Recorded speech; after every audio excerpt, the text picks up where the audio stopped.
Hey there, Mr. Reddit here. Welcome back to another episode of r/entitled Parent Stories. Our first story we'll be reading today. My Karen sister took money from our safe. After that, Karen had a reservation for the 4th floor at a 3-floor hotel. And after that, don't send emails outside of work? Sure. Now for every thumbs up this video gets, one Karen does not get to take anyone else's money. Joke's on you, Reddit boy. I've got a credit card. So please smash that like button. And if you're new, subscribe and turn on notifications for new stories from Reddit every single day. My Karen sister took money from our safe. My little sister, who's 16, has had her fair share of behavior issues throughout the past few years. She doesn't keep up with school, lies, and was diagnosed with depression and anxiety, along with everyone else in our family. Since the beginning of this year, her behavior has gotten worse. She's been frequently lying and doctoring stories, as well as getting in trouble with the law, in and out of the house with zero consequences. A few weeks ago, she had called me and told me, along with everyone else in the family, that she had bought me tickets to my favorite artist's concert in the fall. I obviously questioned it and kept telling her not to lie to me, but she insisted it was true, so I got very excited. 2 weeks later, I noticed that she kept buying very expensive items such as a computer, new shoes, makeup, more electronics, etc. But I figured it was because she got a new job and was making better money. For the more expensive items like the computer, she told me it was a gift from a family member for her birthday, which was the week prior. She even went as far as to fake a phone call with said family member to thank them for such a wonderful gift. While she was having the time of her life, I was on a completely different path. A week before her birthday, my car's engine blew. I should note that I'm a college student who works minimum wage, and it would have been out of my price range to even try to afford a new engine, so the car got towed. I was devastated. My parents and my grandma decided to help me by getting me some money together, about $6,000, and giving it to me to buy a new car. About a week after I noticed my sister was buying these expensive products, I finally found my dream car. My parents and I went to grab the money from our safe to go and buy the car when we realized about $3,000 was missing from the envelopes we put together. My dad immediately checked my little sister's bank account to find a $1,200 deposit via ATM that week. We also found receipts from purchases that she made with the remaining cash. When we confronted my sister, she said she didn't know why she took the money. I was, and still am, devastated that my own blood would steal from me. But my parents, more so my dad, whose sister did the same thing, wants me to forgive her because she's apologized for it. I told him no way, and that she has yet to apologize to me, and that I have no intentions on having her in my life when she's acting like this. My dad says she's going through a tough time and needs our help. So, am I the jerk? Update. I want to add that as soon as my parents found out, we took her to return as much as we could. They were also devastated. Well, who do you agree with? OP or their dad? Please let us know. I'd press charges on her, daughter or not. What she's done is just horrible. Karen had a reservation for the 4th floor at a 3-floor hotel. Several years ago, I worked front desk at a privately owned hotel, non-chain, that had been a Days Inn 5 years prior. The only way to book a reservation was to talk to the front desk staff. No online reservations, no third-party reservations. About 50% of our rooms were sold to walk-ins. One holiday weekend, we are booked full. Our elderly elevator is having some trouble with all the traffic and spooking guests, so I close it up and call for a repairman, but it's 10 o'clock at night, so I'm not expecting anybody until the next morning. All of our guests are checked in. Our accessibility rooms are on the same floor as the lobby, so I'll just help out anyone with their luggage if they have more and put up a sign saying so. In walks a woman I don't recognize from check-in. She plops a piece of paper in front of me and then goes and gets lots of luggage. The paper shows her with a reservation at Days Inn at this address for tonight for a tenth of the price we were selling before being fully booked. She comes back to the desk, likely thinking that I've been checking her in all this time. I regret to inform you that we do not accept third-party reservations. We are unfortunately already booked for the night. I have a reservation. It's right there. I paid good money for it. Ma'am, I believe you. Unfortunately, you are not in our system because we don't take third-party reservations. They sold it to you fraudulently. You are just trying to steal my money. I have a confirmation number right there. I handed it to you. Yes, ma'am. You handed me a reservation to a Days Inn. We are a different hotel, gesturing to a sign. All of the signage inside and outside the building is correct. Also, this is for a 4th floor room. We only have 3 floors. I stayed at this Days Inn last year on the 4th floor. This argument continues for a while, with me keeping my cool, informing her that we are booked. All of our rooms are full, me insisting that we don't have a 4th floor, not Days Inn, don't take third-party reservations, etc. Eventually, she screams at me that I am going to take her to the room on the 4th floor that she paid for right now. I don't respond. I just stare at her with a blank face until she slaps the desk and screams, "Now!" again.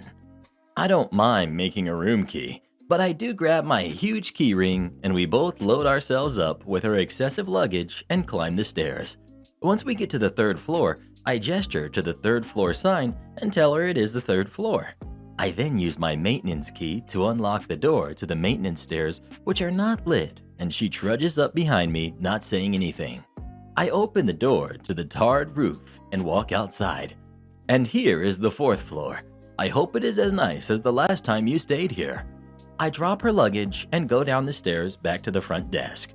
Honestly, had she been nicer to me, I would have tried to help her get a room at a different hotel and submit documentation to try and get her a refund or a charge back from the third party.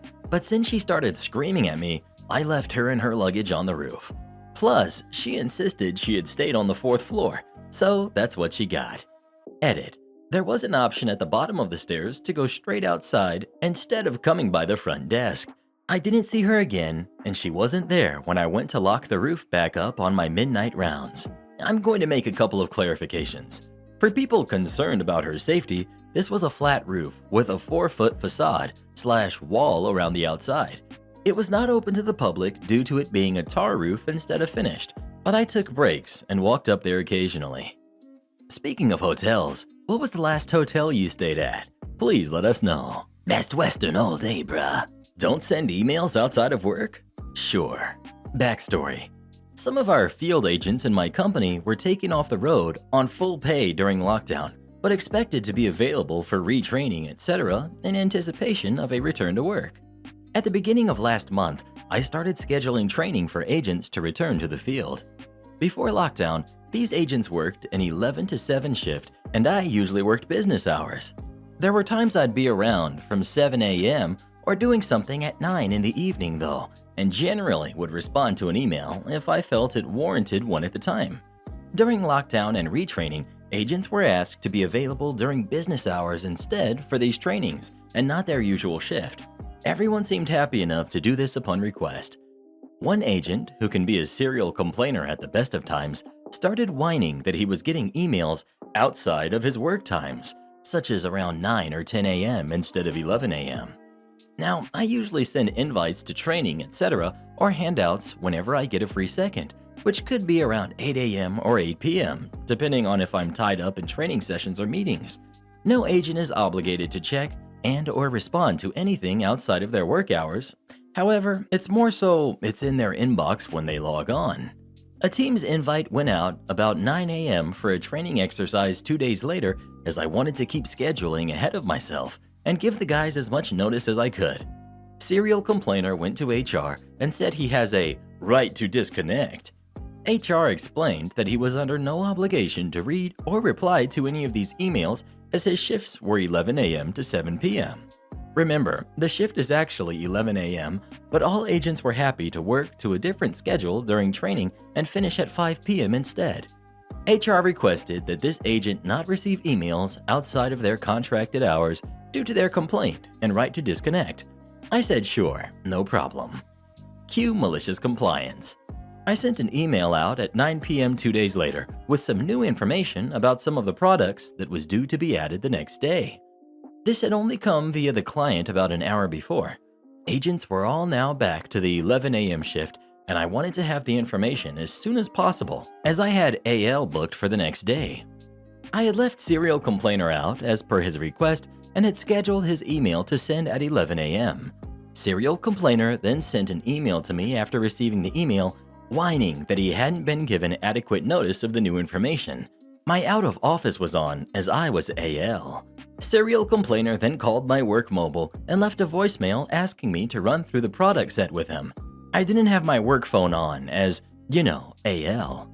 I was then sent another email from him where he stated he was not informed of the products the same time as his colleagues and was being put at a disadvantage, and complained that I was unavailable to explain what he needed to know, which was unacceptable. I saw this email the next day after I returned from AL, and I replied at 11 a.m. stating that I am not obliged to respond to emails outside my work hours under the right to disconnect, and CC'd HR. I then emailed HR separately and brought up that serial complainer was suffering from a case of the old double standards. Everyone but serial complainer receives emails outside of work hours now, and every time serial complainer sends one outside of someone else's work hours, they don't respond until their shift starts. We all have, I may send this email at a time that is convenient for me. Please note, you are not obliged to respond outside of work hours. Serial complainer is not happy, but rules are rules. Edit. AL means annual leave / paid holidays. Have you ever had a coworker who complained about everything? If so, what did you do about it? Please let us know. Sure, we can reschedule that class. So this is a fun bit of malicious compliance that shows why I love my new job. After being on the receiving end of more accidents than I like, I switched careers to working as a driver's ed teacher.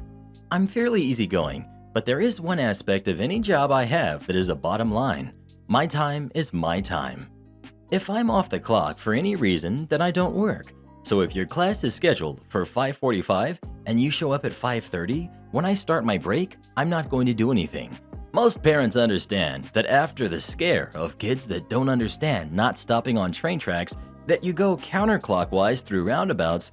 Seriously, he jumped the curb to turn the wrong direction through it. And one panic-inducing moment where a student nearly went the wrong way down a highway. Rural area, so no on or off ramps, just a road that crossed it. I need my breaks to de-stress.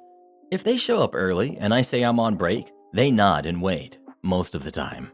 Very seldom we get people that feel they have a right to demand I start a class early. This is one of those. First, it should be noted I don't have a uniform or badge, so aside from rooftopper on the training car, nothing says I work for the driving school. I had just settled down in my own car and was about to bite into my sub. 2 of my past students work at Subway and will discount my meals, when a woman knocks on my window. I open my door and step out, food still in hand. The following occurs. Karen. Are you Isa? We wanted to start this class early. Me. I'm sorry, I'm on lunch right now. His lesson starts in 30 minutes. Well, we need to start earlier. He needs to be home early for dinner, so he can't be out that late. Me. I'm sorry, but when you scheduled the class, the schedule was fixed so that I could have the necessary break and lunch times. Well then, reschedule this class and have your stupid lunch later. Me. Miss, it's my lunch break. I'm not being paid for this time, and I need to be on the clock and scheduled to teach under state law. Not really, but sometimes saying it's a legal requirement slows the entitlement train. I don't care. Teach him now. Oh, wow. That's a bright light bulb over my head. Let's play with this. Me. Okay, I can reschedule today's class. Just let me call the office and get that arranged for you. I grab my phone and dial the admin I deal with most of the time. Kat is great. She will let me know when parents and students cancel. She clears my schedule when I need her to take the car in for maintenance, and she doesn't like her teachers being bossed around by customers. After all, they need us more than we need them. Just to make it easier, I put the phone on speaker. Me. Hey Kat, Joe's mom Karen is here and wants to reschedule his lesson today. Kat. When does she want to move it to? Karen. I want him to start right now. Me. So yeah, I was thinking just cancel the 4:30 to 6:30 class and give me another at 4:10. Karen. Why the heck is this taking so long? Kat. You sure you want to do this, ma'am? Yes, you idiot. Please stop shouting. My phone is on speaker. She can hear you perfectly fine. Kat. Okay, I've canceled the original class and rescheduled it to start in 2 minutes. We'll note this in your records. Please remember there's a $50 fee for canceling within 24 hours. Have a good day. and she hung up, while I tried not to grin as Karen realized she had just been charged double the cost of a lesson to have it start 20 minutes early. And if she doesn't pay, then we can withhold the certificate her son needs to take his driver's test. For his part, the kid is actually pretty good. One of those students where we are mainly just going through the motions of driver's ed to appease the almighty BMV/DMV. And he's glad he gets to spend a couple of hours every few days driving without having to listen to his mother nagging him. Tourist demands a manager who speaks an understandable language to them. First of all, the people that haven't read my stories yet, I'm a polyglot. I speak Polish, English, German, and Spanish. I was born in Poland and currently live in Spain. On to the story.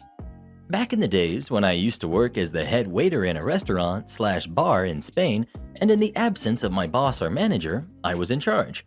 This happened in the middle of the week during a pretty slow day. A middle-aged couple sat down at one of the tables outside, and already seeing them through the window, I could see they weren't locals. Once I came closer, I heard them speaking Polish, but started to speak English to me and asked for a card in English, to which I obliged. I don't always talk to foreign customers in their language if I know it. I can tell from the start how they will behave and their attitude, and I could tell that they were heading to the more entitled Karen and Kyle types of customers. Boy, was I spot on. They've been talking pretty loudly at their table, making fun of the other clients, and in generally being rude, all in Polish of course. After a few minutes, they waved me down. I asked if they were ready to order, to which they replied that they don't understand the card and need me to explain it to them. As the restaurant was basically empty, I tried to explain everything that they wanted to know, still in English though. After like 5 minutes of explaining half of the card, they told me they can't understand me and want someone who speaks clear English, or even better, Polish. Besides my colleague at the bar, I was the only waiter, so I tried to explain to them, but they cut me off and demanded someone who speaks their language or clear English. I smiled, told them I will see if I can bring someone over who can help them out better, and went in. Before going in, I heard them talk crap about me, saying how stupid someone can be not to be able to explain a menu. I took my sweet time inside with the AC on. I talked for a minute or two with my colleague at the bar, went to the kitchen and had a snack and a laugh with the cooks. Eventually I came out again and they weren't happy. As soon as they saw me, the Karen sighed and said with a dumb smile to her husband/boyfriend in Polish, "Look, the idiot is coming back." With the best forget you smile I could manage to bring to my face, I looked straight at them and said in pure, beautiful, and clear Polish, "Good afternoon, how can I help you?" As to be expected, they went pale white in a second. Still smiling at them, I asked if they wanted me to explain the menu to them. After the initial shock, the man looked at me and asked angrily, "Why didn't you tell us you speak Polish?" To which I calmly and with a smile replied, "You never asked." This answer apparently was a wrong one, and he got real angry with me. Red in the face, he was a few centimeters from mine when he stood up. Fun fact, I'm tall, 189 centimeters or 6 foot 2 inches. This guy was at least 30 centimeters, about 12 inches shorter than me, which meant he had to look up at me. "I want to speak to your manager, and he better speak coherent English." I smiled even more. "Of course, sir. I will call him immediately," and went in. You know where this is going. After a minute or two, I came out with the brightest grin in my life. They looked at me dumbfounded, while in the best and cleanest version of my American English I was forcibly taught back in school said, "Hello, I am the manager. How can I help you?" Let me tell you that they flipped out while I calmly stood there waiting for them to calm down. They never did. They packed their crap and left. After they left, I even paid their bill, which was €1 whole for a water bottle. I could handle such loss in my finances. They left me a nasty review on Facebook, which was quickly explained and answered by me, saying, "Next time, make sure your waiter speaks your language." The review was taken down after a couple of hours. Edit. Wow, thank you so much for the likes and awards. I didn't expect this to blow up so much. There are many comments, I can't answer all of them anymore, but I do read them. Thank you so much once again. Do you speak any other languages besides English? If so, which ones? Please let us know. Hablo español muy bien. Quiero hablar con tu gerente. Entitled bro parks in disabled ramp space at posh restaurant. Spoiler alert, he ends up being humiliated. This happened 2 years ago, so before lockdown, when I went out with a group of friends at a very posh restaurant in town for a birthday celebration for a friend who uses a wheelchair. Important for story later. The restaurant itself had only recently been awarded its first Michelin star, and reservations had to be made months in advance. For our area, this was the most posh restaurant around. Dress code, multi-course menu, minor local celebs in regular attendance, the works, and we were very excited to be there for our friend's birthday. The birthday boy was turning 70-something. Yikes, am I a bad friend that I forget? And lives with multiple sclerosis, so he uses a powered chair and has a fancy van with a little robotic mechanism that picks up his chair and him with it.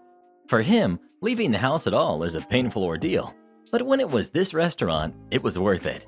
The dining room was all seated roughly at the same time, and dinner's many courses were certainly worthy of that Michelin star or more, a true feast.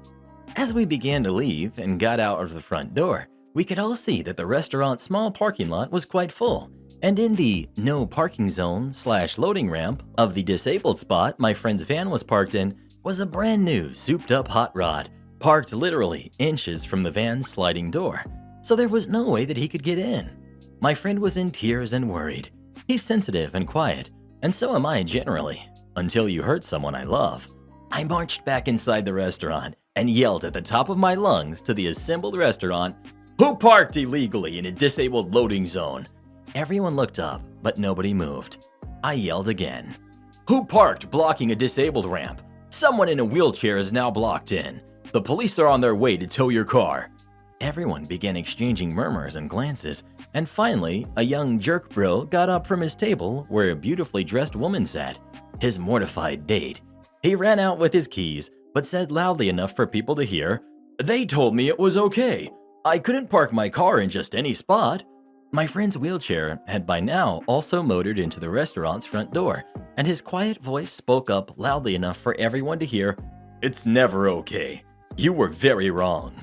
The jerk moved his car and meekly squeaked a half-hearted apology, but it was clear to everyone, any goodwill with his date had evaporated, as it had with everyone else at the restaurant. We didn't end up actually calling the cops, but we got nice justice from watching this entitled fool be humiliated so soundly. Am I the jerk for taking things that I bought when I moved out? I, 24 male, have been living with my roommate, Joe, 24 male, for 2 years.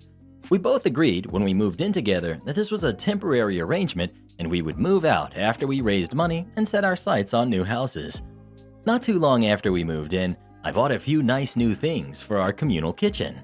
They aren't necessary: an extra toaster with more slots, a mixer for baking, some nicer plates and bowls than we had, etc. But they were nice to have. I guess I wasn't clear enough, because apparently Joe assumed that those things would be shared for a while. 2 weeks ago, Joe and I decided that we would move into a different place together. Still most likely temporary if we find something better. It has basically 2 separate houses combined into one. The thing to note is that we have our own small kitchens, since the house was made for people living completely separately. There is also a communal area that has places to put appliances and things. Well, I decided to take the things that I bought into my own kitchen. We had decided beforehand that our own rooms were our own, and we couldn't just use each other's belongings. When Joe saw that the toaster and stuff weren't in the communal area, he was confused and a little upset. He assumed that we would keep sharing them since he hadn't thought of a reason not to. I think it's more convenient for me to have my own things in my own rooms, and they aren't necessary things anyway. I told him that, but he didn't listen. I don't see why I'm obligated to share the things that I bought with my own money. I also don't see why it's my fault that Joe assumed he could always use my things. Joe's girlfriend called me yesterday to complain and said that I'm being unnecessarily mean and I should just share. I didn't appreciate being talked to like a toddler. Sharing is caring. Reddit, am I the jerk? Well, what do you think? Is OP the jerk or is Joe? Please let us know. You don't have to let him use your things. I'd probably let him though. I mean, why not? Am I the jerk for telling my daughter we're having financial problems? I, 36, female, adopted my niece Haley, who's 8, when she was 14 months old. Haley is beautiful, kind, and smart, and is the best thing that's ever happened to me. I own my own restaurant, and the shutdowns affected us, but I rent out a few houses and apartments, so I still had an income, and my best friend, Amy, 36, female, and her daughter, Grace, who's 7, moved in with us in January because she wanted to go back to school and wanted to save money. This arrangement was perfect because with her school schedule and my work schedule, one of us was always home with the girls, and we rarely had to pay for childcare. Now, between my restaurant, the rent from the houses and apartments, and some investments, Haley and I were pretty comfortable. There was recently a fire at my restaurant, and we're going to be out of business for a while. On top of that, one of my apartments flooded, and the repairs aren't cheap. Haley walked in while Amy and I were talking about our financial situation and budgeting. She asked what we were doing, and I said that Amy and I were trying to find ways that we could save money. She asked why we were doing that, and I told her that with the fire and the flood, money's tight right now, and told her that we'll be okay in a few months. She asked a few questions and offered to sell some of her toys and set up a lemonade stand to help out. I explained that this is between the grown-ups and that we just won't be able to go toy shopping or go out to eat too often, and we may have to postpone our trip to Disneyland. She said okay and went back to her room. The second Haley left, Amy laid into me for telling Haley about my financial situation and said that she's too young to know these things. In my opinion, telling an 8-year-old, "Mommy's not making that much money right now, so we can't go out to eat or get new toys that much. Everything's gonna be back to normal in a few months," isn't going to scar them for life. Am I the jerk for telling my daughter that we're having financial problems? Well, what do you think? Is OP the jerk or not? Please let us know. I wouldn't tell an 8-year-old these things, but I don't think it makes you a jerk. Entitled Karen pushes me out of my electric cart. So this just happened at my local grocery store, and I'm still fuming over it. For reference, I have a hereditary connective tissue disorder, HEDS, that makes my tendons, ligaments, skin, some veins, and other connective tissue very loose and stretchy. This causes chronic pain, frequent dislocations, hyperextensions, and generally loose joints. I also have a degenerative disc disease that makes my heart race every time I'm standing and can eventually cause me to pass out if I'm standing for too long. I can walk, but I have to use a cane when I do because I can't walk very well for very long. My knees don't like to support my body weight, and I can very easily dislocate a knee or a hip if I step ever so slightly wrong or happen to trip over anything. Because of this, I tend to use my wheelchair for longer outings. Thankfully, my local grocery store has those electric carts that customers can ride around in the store, so I don't have to go to the trouble of hauling my wheelchair out of the car and can just use one of those. So I'm in the store, doing some grocery shopping, minding my own business. I wasn't even really paying attention to the people around me because I just wanted to get what I needed and get out. One of these items I needed happened to be on the top shelf, so I got up out of my electric cart to get it off the shelf. The next thing I know, this Karen loses it because Those cards are for people who need them, not kids who just want to take them for a joyride. I should add here that if you didn't know me or you've never seen me attempt to walk, there doesn't appear to be anything wrong with me. Other than the way I walk, I look perfectly healthy to the casual observer. Now, I get this kind of thing all the time when I'm using one of the store's electric carts, so I just rolled my eyes and told her that I do need it and started to move along to get the rest of my shopping done. Surprise, surprise, that wasn't the end of it. The next thing I know, this lady's hands are on my shoulders and she gives me a hefty shove and pushed me so hard I fell out of my cart. Now I'm just sitting there on the floor stunned while this lady yells at me in between generally incoherent ramblings about stupid college kids. Thankfully at this point, my boyfriend came back from grabbing milk. He rounded the corner into the aisle and saw what was going on, and from the look on his face, I'm surprised he didn't deck her. The subsequent argument went something like this. Boyfriend: "Excuse me, what the heck do you think you're doing?" Karen: This little brat thinks it's okay to steal carts from disabled folks. Boyfriend: "He is disabled, you idiot." Karen: I saw him get up to reach for something. He's obviously faking it. Boyfriend: "You thick jerk. You think just because he can stand means he doesn't need a cart? And you think that gives you the right to assault him? What the heck is wrong with you?" Boyfriend then proceeds to ask me if I want to call the cops. Lady starts freaking out over the possibility of actual charges, and I guess the commotion was enough that at this point, one of the store's managers decided to get involved. He sees me still on the floor, asks what's going on, and when my boyfriend explained what had happened, also asked me if I wanted to call the authorities. At this point, I had had enough, was pretty shaken up and on the verge of crying, which I don't like to do in public, and just wanted to go home. At the end of all this, the store manager comped my groceries, banned Karen from the store, and told me he would make sure that all the other stores from the chain that were in the area did too. I've had people give me the side eye or go so far as to chide me for using the store's electric carts before, but I have never had anyone put their hands on me until now. It makes me so mad because this lady literally just saw me stand up to reach something, and apparently that was reason enough for her to feel the need to physically remove me from the mobility aid I was using. Now, like I said, to the casual observer, I don't look disabled. Unless you saw me walking or saw me dislocate something, you probably wouldn't know there was anything wrong with me. It just makes me so angry because people ought to know that invisible illnesses exist and not all disabilities can be outwardly seen. Also, just because someone can stand up doesn't mean they don't need a wheelchair. It's not like only people who are paralyzed have the right to use one. And even if I was just a stupid college kid taking an electric cart for a spin, that still doesn't give someone the right to push me out of it. If you think I shouldn't be using it, go get a manager or something. Or better yet, mind your own business and finish your own shopping. I shouldn't have to explain my disability to everyone who sees me using a mobility aid. That happens a lot, even when I'm just using my cane. Random strangers will ask me what happened or how I got hurt. My go-to answer / shutdown for that is now, I was born, and I especially shouldn't have to fear for my physical safety every time I need to go grocery shopping. Anyway, sorry if this was long-winded or ranty. It was infuriating. Please come watch this video next, you're gonna love it. And join as a channel member today, and we'll give you a special shout out in our next video. Or to have us make a video for you, head over to our Fiverr, link pinned in the comments below.